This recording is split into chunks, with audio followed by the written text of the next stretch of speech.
media mogul Rupert Murdoch spent $950 million to acquire Move and Realtor.com last year. He wants to close the gap between Realtor.com and Zillow, who was leading the pack in real estate search. Sadly, some of Rupert's new select data partners are biting him in the ass and inciting an online brawl down on the southeastern shores of Florida.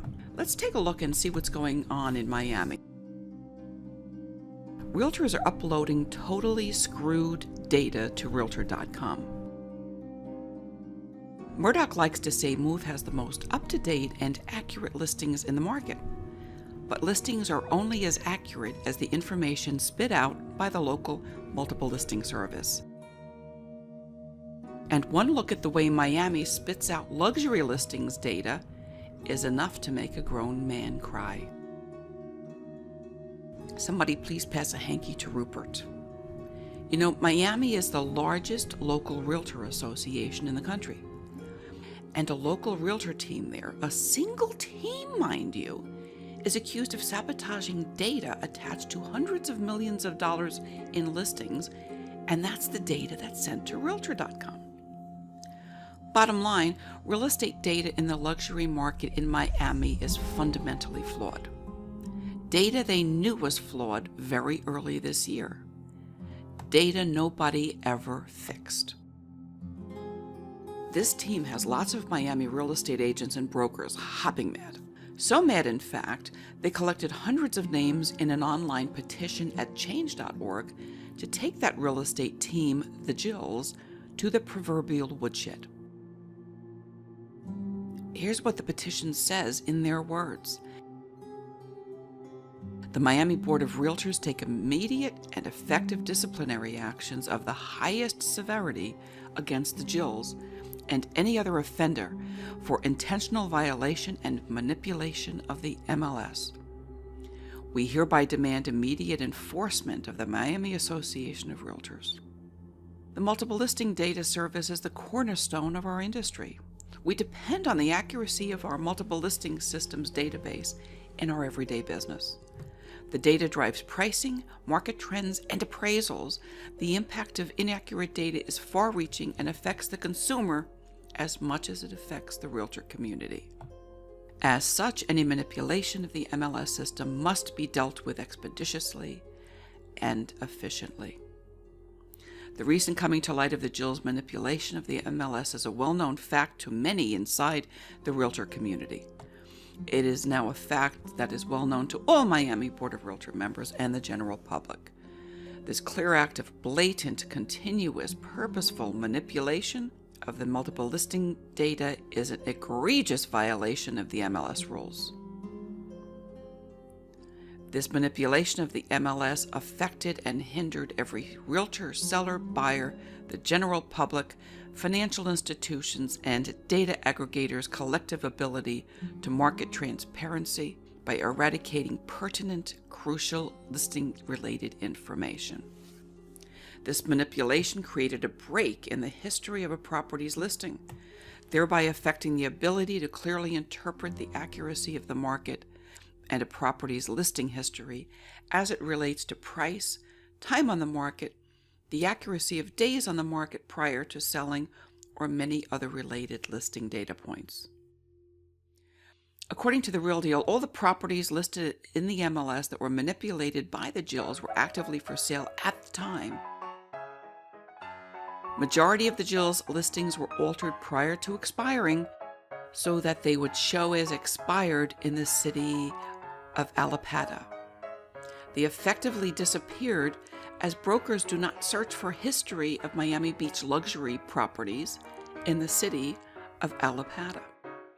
This continued and consistent manipulation of the MLS information as it relates to their listings over the course of at least 4 years was deliberate with the intent to obliterate, manipulate, obtain an unfair advantage, exploit and deprive their fellow realtors, buyers, sellers, clients, and financial institutions of important, crucial listing-related property information. Who is this team, the Jills, and how did all this ruckus get started? And who is really responsible when agents do something wrong? Let's think about this for a minute because there are accountability issues. There are a lot of characters in play here and lots of thorny legal issues. At the top of the food chain, we have NRT, the nation's largest residential real estate brokerage company. They own and operate companies in more than 50 of the 100 largest metro areas in the U.S. In 2014, they closed $157 billion in sales volume, and they have about 45,000 sales associates. They own Coldwell Banker, home of the Jills.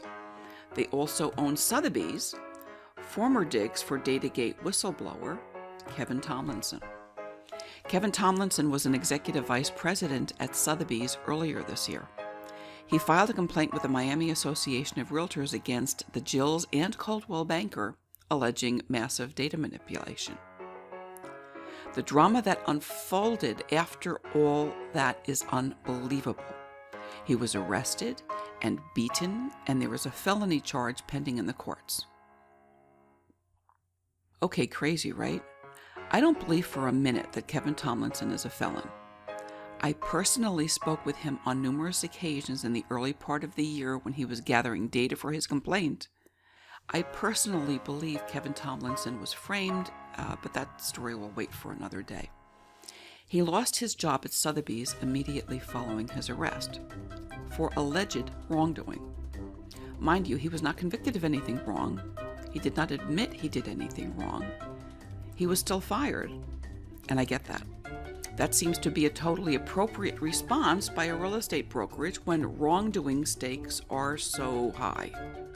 Sotheby's made a prudent, appropriate call.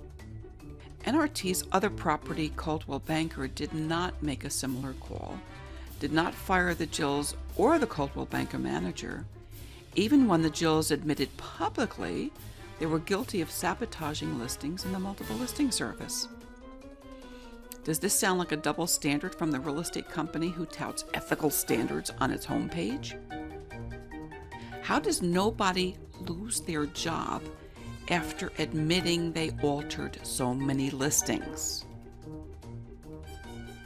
The Jill's publicist issued a statement to the press. The MLS issue was absolutely unintentional. It had nothing to do with properties for sale. It only concerned off-market, expired listings. Well, the problem with that admission is that the team does not have access to the data after a listing expires. After a listing expires, only the MLS can execute changes to a listing. Coldwell Banker lost access to that data when the listing expired. Kevin Tomlinson explained that in a statement he made to the press. All the properties listed in the MLS that were manipulated by the Jills were actively for sale at the time, and the number is significant. In 2014 alone, 30 active listings were manipulated, amounting to more than $228 million. There was a total of 353 data manipulations, for an average of 11.76 manipulations per listing. This seems to me like a long-term, consistent manipulation for personal gain. The next time you hear a Realtor.com ad remind you it updates data every 15 minutes, what that really means is that faulty data is updated at Realtor.com more often than bad data is updated by its competitors. So much for accuracy for sellers who might like to know the going price for properties in their neck of the woods. So much for accuracy for buyers who like to analyze data before they make an offer on a property. And they're usually making the most important financial decision in their lifetime, and there's a lot hinging on the information they get online to make those decisions. So much for accuracy for banks who want to know how much a property is worth. And so much for accuracy for appraisers who use that data to come up with a magic number for the bank. Too bad that data is not as good as people think. Get out your hanky, Rupert, and start to rethink your USP. This one's not working. This video is brought to you by Real Estate Risk Management. Join our group on Facebook to keep up to date on Real Estate Datagate and other risk management issues. and sign up for our mailing list, and we'll let you know when there is breaking news.